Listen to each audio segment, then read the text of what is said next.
baseball. Like, I can watch little girls play baseball. But, dude, I cannot watch lower forms. I cannot watch lower forms of football. It is terrible.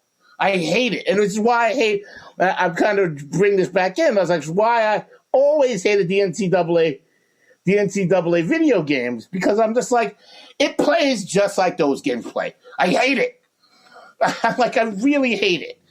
Well, one thing I've said for ages, and I think, Al, you will agree with me as somebody who played quarterback in high school, that the NCAA does not teach QBs, or I should say quarterbacks that excel in the NCAA, often do not translate well into the NFL because they are not taught how to play NFL ball.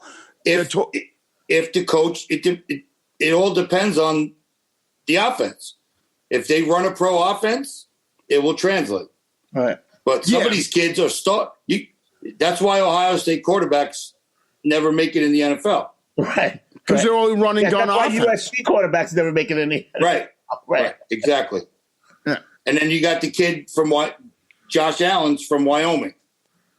Right. And where did Mahomes go to school? Mahomes went to school. Funny, this was just a trivia question someplace this week. Damn it. Mahomes went to If Only We Had a Device. Yes. I can't believe I didn't actually I meant to actually have the Texas Tech. Texas Tech. Well, still Power. That's a big school. Yeah. But not Power 5. Right. I don't know. It's just it's a joke.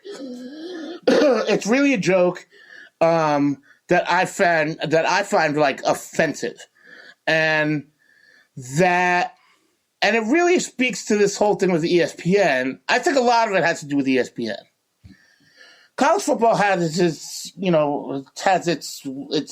predilections and its idiosyncrasies to begin with, but when ESPN bought the rights, they had to make it.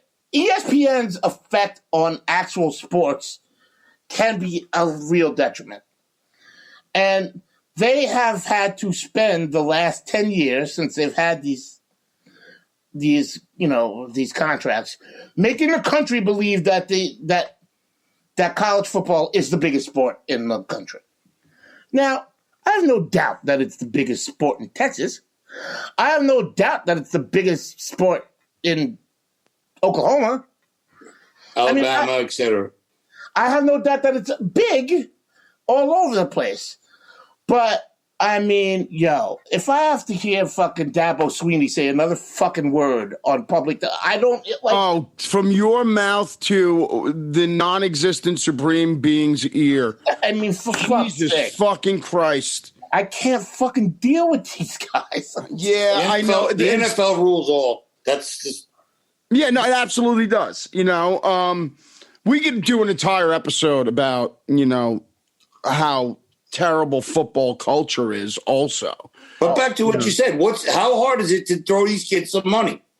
It's not. Al. Something. It's not. Something. It's a classic example. I mean, this is what we see in the United States constantly, and if it's finally coming to a head. Before we started the podcast, actually, Mike and I were talking about, I was talking about Rich and a lot of these young bloods who are really leftist, and we're like, this is bullshit. They're like, this fucking unchecked capitalism does not fucking work. And no better example of it is there than the NCAA. Yeah. It's unchecked capitalism. It's unchecked capitalism, but at a level that is ridiculous because the workers don't benefit at all. No. Like they don't give them any. There's not even a lip service amount. Nope. Yep. And then I read an article. I don't remember where I read this. That they said, well, the problem would be endorsements. Why? Yeah. Why is it a problem? I don't. I never understood that either. It's like, oh, well, if Nike wants to throw this kid $5 million. Good for him. Yeah. Well, it might influence the outcome of a game. How? Right. How any different than it would in an NFL game? Yeah. Well, it's hilarious also. I forget who said it, man, but somebody said that, the politics of academia are so cutthroat because the stakes are just so fucking low. I like that. It's fucking true. All right, we're going to take a quick break, and when we come back, we're going to do the Literate Revisit this week. We're going to talk about a Super Bowl that I watched in a residence that was being rented by Mike and Al, and that was Super Bowl 32. Packers at Broncos, January 25th, 1998. We'll talk about that when we come back. This is the Literate Nerds.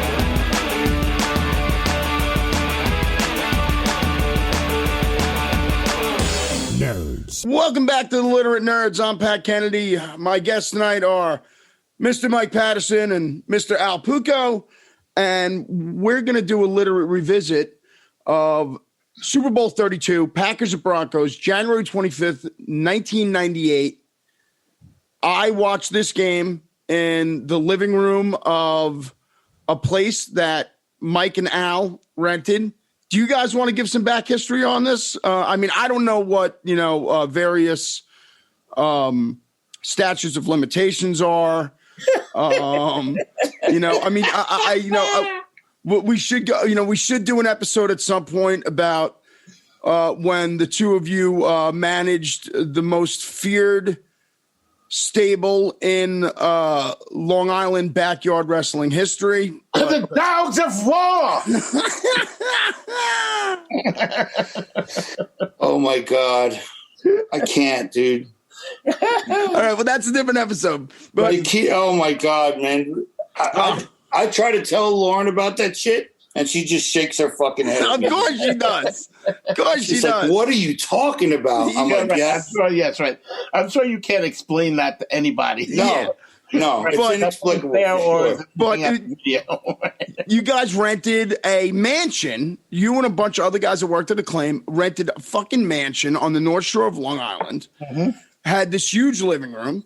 And how many people were there that night? I mean, that was a big party. I mean, you had bigger parties than that Super Bowl. None bigger than the Halloween party. No, the Halloween party was fucking off the chain. Epic.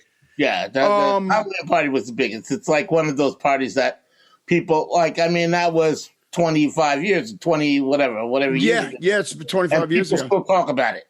Yeah, and I always say Norma, Nikita, may she rest in peace. Yeah. She saved us from getting locked up. That's right. Poor Greg, fucking dog, destroyed his landing in front of his bedroom, shitting there every damn day. And she decided to take a shit that night, and the cop just fucking left, man. He said, you might want to take care of that. And Rex's 6-foot bong was sitting there right behind me in the hallway. And my ex-wife, Justine, was my girlfriend at the time. She was like, we're done.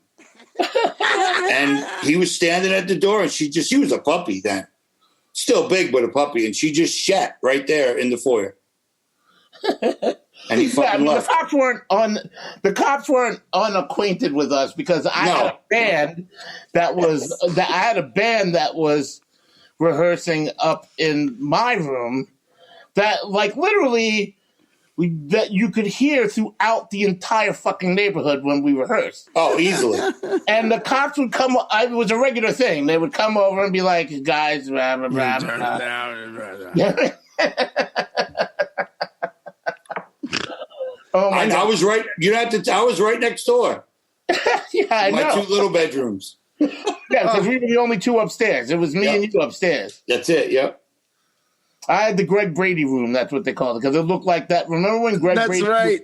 When Greg Brady moved to the attic. The attic. Yeah, right. That's what my room looked like. Oh Jesus, man! That's those songs, Mike. I swear to God, man. It's I could still sing. It's amazing, and not just because I was, my room was directly across from yours. Just everybody there, we just all knew him, man. Yeah, great album. Yeah. Well, did you? I don't know if you ever saw this. Rich went and recorded like went and recorded all of them. He did an album of Dispenser songs? Of all the songs. Yeah, of all the songs. I'll send you the link. All right, sweet. Oh, yeah, please. Well, I'll footnote it with the episode because there's some great fucking shit, man. Yeah. Really is some great stuff. I mean, I wrote all the songs because that was my, I go through these things artistically, like, I've always played music all my life, but I don't, I can't do it casually. It takes over my entire existence. So I can't do it, unless I'm all the way in. And so with Rich, he was just like, come on, let's play. It's just like, I don't play for fun. It's not fun for me. It takes over for me.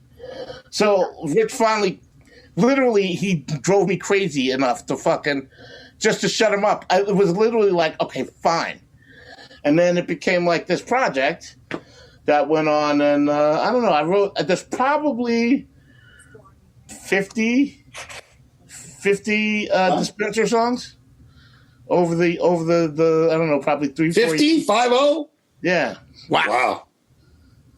Yeah, I mean that's I probably know 20, huh? Wow. Yeah. So but Rich did an album a couple of years ago where he went and did an album just of all the of a bunch of our songs. Of the ones that you wrote in the mansion, like Red Swirling and Rock Cliche, all those songs? Yeah. No shit.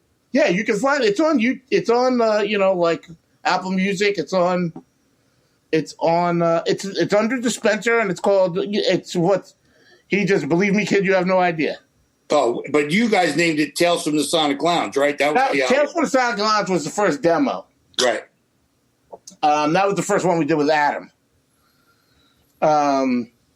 And then Adam, then we got a new drummer, my friend Mike, who's the one that lives down the block here. Mike Alter, right? Yeah. So you should check it out. So, I'm going to check it out for sure. Sweet, man. That brings back some old memories, man. Yeah, right? You guys see my dog I have now, Mike. I have a 130-pound Mastiff now. I know. You seen Norma, yeah. Norma Jean.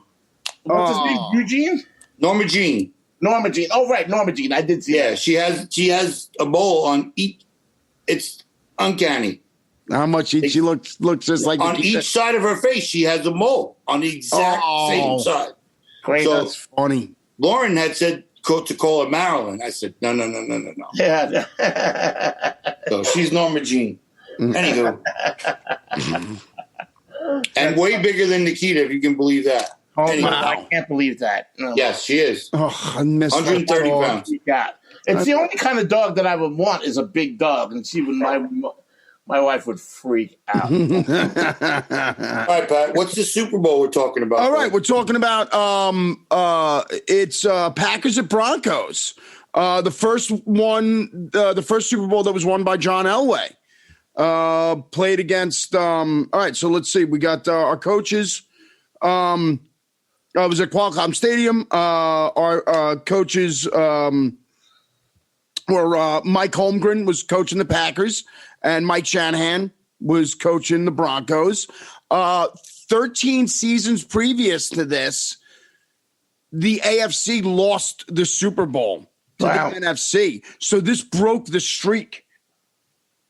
Of course, you had Brett Favre playing for the Packers. Now Favre had won 2 Super Bowls at this point, right? This was his third appearance. This is his third, and he lost his third one. He lost his third, and this is the first time, long-suffering John Elway.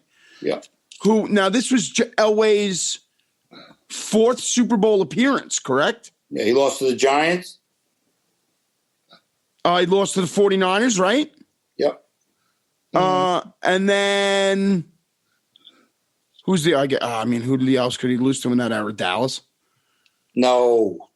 Dallas hasn't been to the Super Bowl in eons, bro. Yeah, no, I'm saying in that era. But anyway, that's neither here nor there. I'm sure that anybody who listens. Elway won the Super Bowl because of a young man named Terrell Davis. Yeah, absolutely. Terrell Davis was the MVP, Yeah. and like, all right, so I'm going to read liberally from the Wikipedia.